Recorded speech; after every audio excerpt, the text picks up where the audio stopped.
Welcome to China Events. I am Jason.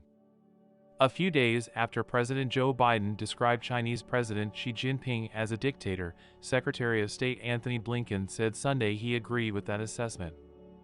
Speaking on CBS's Face the Nation, Blinken, who recently met with Xi and other Chinese leaders in Beijing to discuss China's controversial relationship with the United States, said, "The president always speaks frankly, he speaks directly. He speaks clearly, and he speaks for all of us." When Biden called Xi a dictator at a political fundraiser last week, China quickly responded by calling the remarks a blatant political provocation.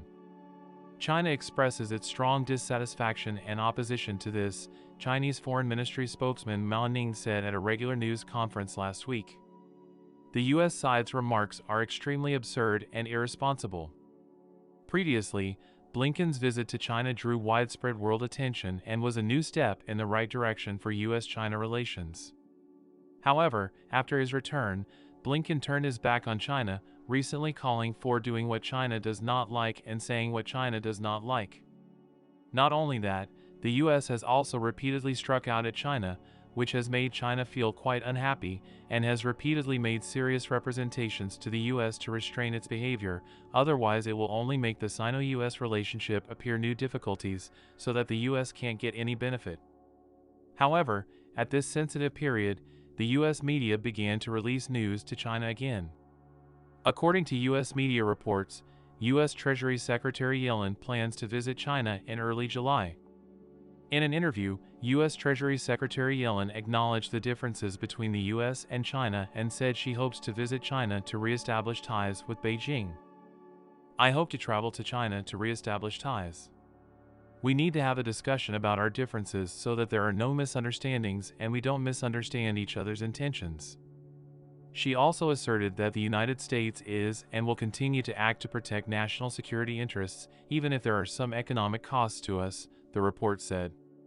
If Yellen is successful in coming to China, she will be the second top Biden administration official to visit the country this year since tensions between the U.S. and China. Some U.S. officials have said that there has been no relevant confirmation of whether U.S. Treasury Secretary Yellen can go to China, so there is no timeline that can be released. Apparently, the U.S. side released the news that Yellen is going to visit China at this time to get close to China and try to use it to gain benefits from China. However, China does not seem to give face to the U.S. regarding whether Yellen will come to China. The Chinese Foreign Ministry spokesman said that China and the U.S. maintain contact at all levels of interaction as well as dialogue, but news about Yellen's visit to China should still be obtained from the Chinese authorities. This shows that the Chinese side has no news about Yellen's visit to China for the time being, and this is just a unilateral message from the U.S. side. However, based on the previous example of Blinken, it is likely that Yellen will finally come to China and hold a high-level economic dialogue with Chinese officials. Yellen in the previous also repeatedly said he was quite looking forward to visiting China, and the U.S. media also repeatedly on Yellen's visit to China plans to launch intensive release, so the U.S. Treasury Secretary Yellen, for all time want to come to China, only previously hindered by the impact of tensions between China and the United States, which led to Yellen has not been able to travel. With Blinken's successful visit to China, perhaps also let the U.S. Treasury Secretary Yellen firm up the determination to want to visit China and want to start communication with the relevant Chinese departments on economic issues. And speaking of economic issues, if Yellen comes to China, she is bound to talk about the U.S. debt issue, and according to the tone of the United States, it is to get China to hold more U.S. debt so that the United States can better cope with the domestic economic crisis. However, China is also seeing the current situation facing the U.S. economy in order to their own financial security and increase the pace of selling U.S. debt, which makes China's share of U.S. debt holdings from April this year has been below $1 trillion, but China is still the second largest U.S. debt holder. Especially with the great uncertainty about the Fed, China still has to be cautious in holding U.S. debt and keeping it under control.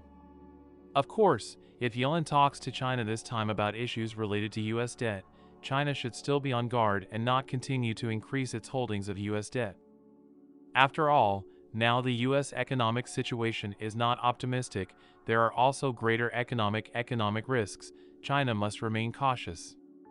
Yellen wants to come to China to sell U.S. debt, based on the performance of the US to China, or exempt from the good, or will only put themselves in an awkward situation, and China will no longer fall for the US.